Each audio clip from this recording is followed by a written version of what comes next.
আরজিকর কাণ্ডে voice of অভয়ার তরফে নিউ টাউনে সিবিআই দপ্তরের সামনে বিক্ষোভ।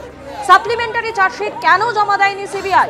প্রশ্ন তোলে মিছিল ভয়েস অফ অভয়া।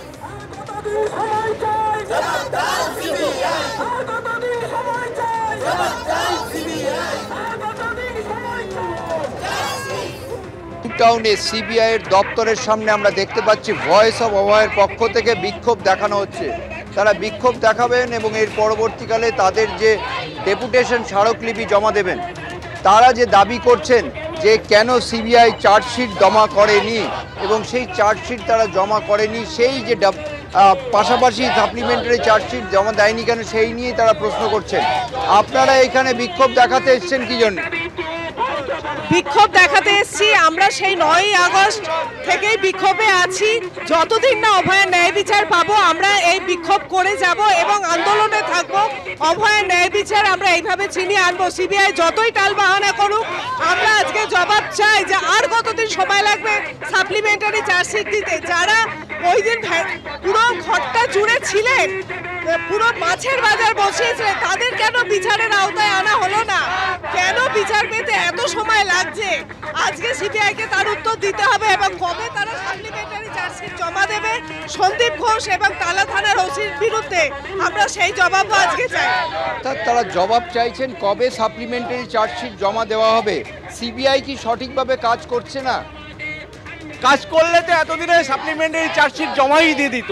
আমরা 9 মাস আগেও গেছি সিবিআই এর কাছে, অন্তত 5-6 গেছি। প্রতিবারই বলেছে কিছুদিনের মধ্যেই তারা চার্জশিট সাপ্লিমেন্টারি চার্জশিট জমা দেবে, কিন্তু তারা চূড়ান্ত মিথ্যাচার করছে। তাদের বক্তব্য যেটা স্পষ্ট যে সিবিআই তাদের সাপ্লিমেন্টারি চার্জশিট কেন জমা দিচ্ছে না, এবং এই কারণে আমরা দেখছি সিবিআই দপ্তরের ওখানে প্রচুর পরিমাণ পুলিশ মোতায়েন করা হয়েছে এবং তারা অপেক্ষা করছেন এইখানে কোনো যদি আইন শৃঙ্খলা বিঘ্নিত হয় সেইটাকে নিয়ন্ত্রণ করে সামাল দেওয়ার জন্যে। ক্যামেরায় শুভঙ্করের সঙ্গে ঝিলম করঞ্জয়, এবিপি আনন্দ, নিউ টাউন।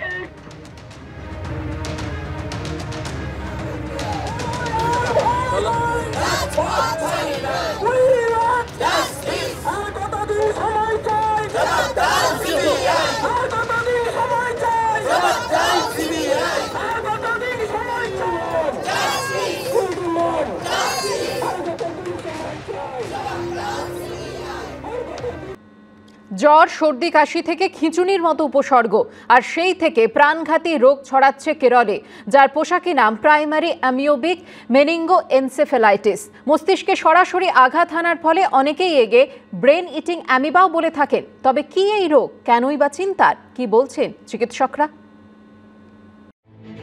জ্বর, সর্দি, কাশি, খিঁচুনি কিংবা অসংলগ্ন আচরণ, এসব উপসর্গ দেখেও সাধারণ রোগ ভেবে উড়িয়ে দিচ্ছেন? সাবধান হন, আপনার শরীরে বাসা বাঁধেনি তো সর্বনাশা ঘিলুখেকো অ্যামিবা? কেরলে ইতিমধ্যে এই রোগে মৃত্যু হয়েছে 19 জনের, যার পোশাকি নাম প্রাইমারি অ্যামিওবিক মেনিঙ্গোএনসেফ্যালাইটিস। এর জন্য দায়ী নাইগ্লেরিয়া ফাউলেরি নামে একটি প্যারাসাইট। সারা বিশ্বে গত কয়েক বছরে এই রোগে আক্রান্তের সংখ্যা ছিল মাত্র 500। তবে উদ্বেগের বিষয় হলো গত 1.5 বছরে শুধু কেরলেই আক্রান্তের সংখ্যা হয়েছে 120 জন, যার মধ্যে চলতি বছরে আক্রান্তের সংখ্যা 69, যার মধ্যে মারা গেছেন 19 জন। মৃতদের মধ্যে যেমন 3 মাস বয়সী শিশু আছে, তেমনই রয়েছেন 52 বছরের ব্যক্তিও। 1 সেপ্টেম্বর কেরলের কোজিকোর গভর্নমেন্ট মেডিকেল কলেজে মৃত্যু হয় এক শিশু, এক মহিলার। অর্থাৎ সব বয়সের মানুষই এই রোগে সংক্রমিত হতে পারেন।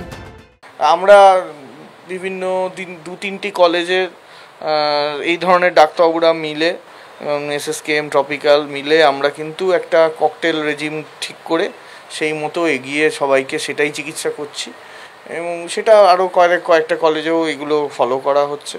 তাতে আমাদের এরকম 30% ডেথ এবং 70% সার্ভাইভাল হচ্ছে। বিশেষজ্ঞরা বলছেন এই অ্যামিবা কোনোভাবে নাক বা মুখ দিয়ে ঢুকে সোজা মস্তিষ্কে চলে যায়, তারপর মস্তিষ্কের টিস্যু কুড়ে কুড়ে খেতে শুরু করে, ফলে সেন্ট্রাল নার্ভাস সিস্টেমে মারাত্মক প্রভাব পড়ে। মস্তিষ্ক নিষ্ক্রিয় হবার 5 থেকে 10 দিনের মধ্যে শারীরিক অবস্থার অবনতি শুরু হয়। উপসর্গ হিসেবে দেখা দেয় জ্বর, মাথা ব্যথা, বমি থেকে খিঁচুনি।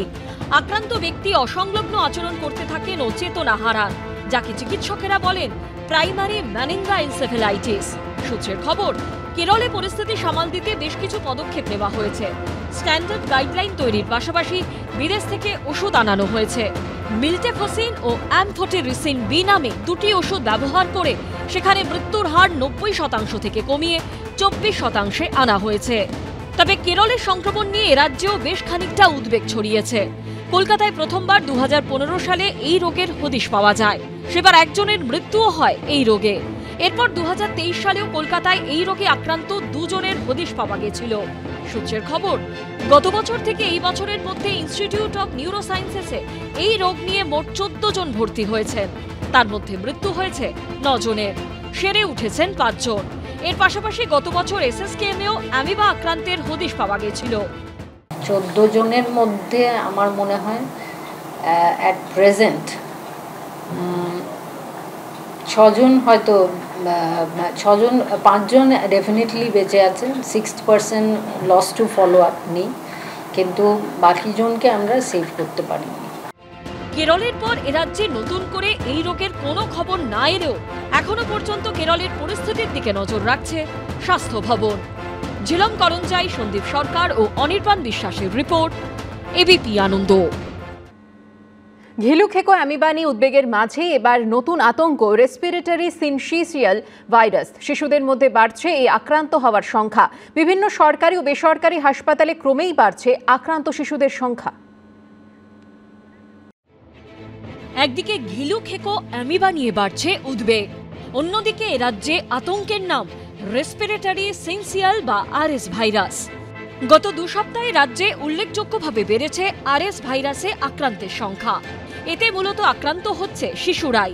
সদ্যজাতদের ক্ষেত্রে এই রোগে আক্রান্ত হবার আশঙ্কা আরও বেশি, তবে আক্রান্ত হতে পারেন 60 ঊর্ধ্বরাও। আমরা প্রত্যেক বছর জেনারেলি এই সময়টাতে নানা রকম virus infection pi, influenza, adeno, metapneumo virus. But এই বছর যেটা পার্টিকুলারলি দেখছি, এই সময়টা কিন্তু এত তাড়াতাড়ি যে পুজো আসছে, এই সময়টা কিন্তু এতটা আমরা পাই না। বাট এবার পাচ্ছি বাচ্চাদের ফিভার এবং তার সাথে সর্দি কাশি এবং সেখানে গিয়ে শ্বাসকষ্ট হচ্ছে। বাচ্চা তখন পিআইসিউতেও ভর্তি হচ্ছে। এখন আমার পিআইসিউ ফুল এবং প্রত্যেকটা বাচ্চায় আরএসভি নিয়ে ভর্তি আছে। এই রোগের উপসর্গের সঙ্গে মিল রয়েছে অন্যান্য ভাইরাস ঘটিত রোগের।